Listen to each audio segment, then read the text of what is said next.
Максим Бакиев тууралуу жаңы маалымат Кыргызстандын интернет мейкиндигин дагы бир ирет дүрбөлөңгө салды. Мурдагы президенттин уулу Максимдин Улуу Британиядагы Сүррей аймагында баасы $5 миллион ашуун болгон хан сарайда жашап жатканын кечээ Англиядагы Global Witness өкмөттүк эмес уюму өз сайтына жазып чыкты. Бул үйдү кайсы каражатка алды деген суроо жаралат. Буга Кыргызстандан чыгарылып кеткен миллиондогон акчалар сарпталды деген күмөн саноолор айтылган. Ошол эле билдирүүдө Максим Бакиев мыйзам бузганына карабай Британ бийлиги кош стандарттарды карманып жатканын айтып айыптаган. Максим Бакиевдин ысымын укканда баары кооптонуу менен карашы керек эле. Бирок анын ордуна биз ага кызыл килем төшөп бердик. Ливия президенти Каддафи менен Нигерия президенти Джеймс Айбориден кийин чет өлкөлүк лидерлер менен алардын туугандары өз мекениндеги соттон качуу үчүн акчаларын Улуу Британияга жашырары боюнча көптөгөн мисалдар бар. Максим Бакиев 2016 жылы Британиянын жарандыгын алары айтылууда. Ал Кыргызстанда апрель окуясында бейгүнүү адамдарга ок атууга катыштыгы бар деп айыпталып жатат. Ошондой эле Аскер прокуратурасы экс-президенттин агасы Жаныш Бакиев түзгөн кылмыштуу топтун өкүлү катары жоопкерчиликке тартууну талап кылган. Андан тышкары мурдагы президенттин администрациясынын жетекчиси Медет Садыркуловду өлтүрүүгө катыштыгы бар экендиги айтылып келет. 2010 жылдын 6 майында Интерпол тарабынан Максим Бакиевке эл аралык издөө жарыяланган. Анда мамлекеттин каражаттарын максатсыз пайдаланганы жана ага тиешелүү фирмалар газды арзан баада сатып алганы боюнча айып тагылган.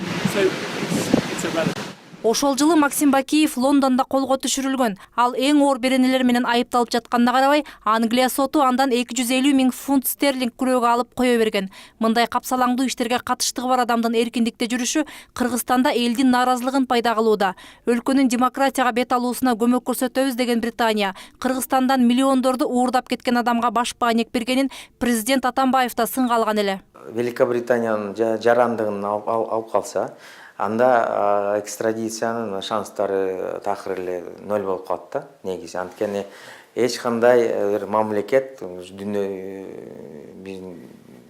дүйнөлүк коомдо негизи өзүнүн жарандарын башка мамлекетке бербейт да. Кыргызстандын Улуу Британиядагы мурдагы элчиси Кубан Мамбеталиев мында Лондон бийлигинин күнөөсү жок деп эсептейт. Себеби аларда бул боюнча тиешелүү документке кол коюлган. 1976 жылы булар The Act of Extradition деген эмен алган. Act of Extradition деген акт, закон, мыйзам буларга. Ошо мыйзамдын негизинен ушундай адамдарга, ушундай персоналарга башка мамлекеттин берүүгө тыюу салынган. Бербейт.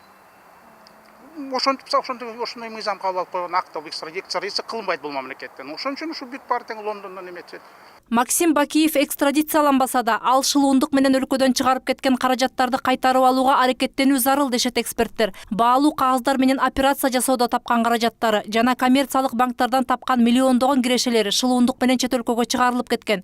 Өлкөдөгү бир нече банктар анын көзөмөлүндө болгон. Өлкөдөн чыгарып кеткен каражаттарынын бир топ бөлүгүн ал Латвияда сактайт деген маалыматтар айтылган. Бул каражаттарды кайтарып алуу үчүн Лондондогу эл аралык финансылык топ менен келишим түзүү зарылдыгы айтылууда.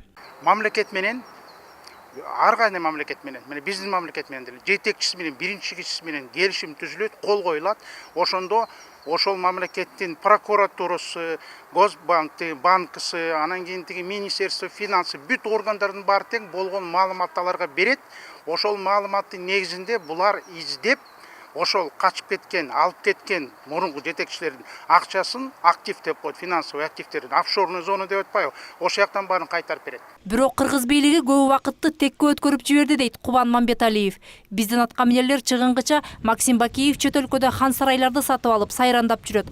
Каражаттардын көбүн ар кандай жолдор менен жашырып коюусу ыктымал. Мээрим Ташыбекова, Манас Бакешев, НТС.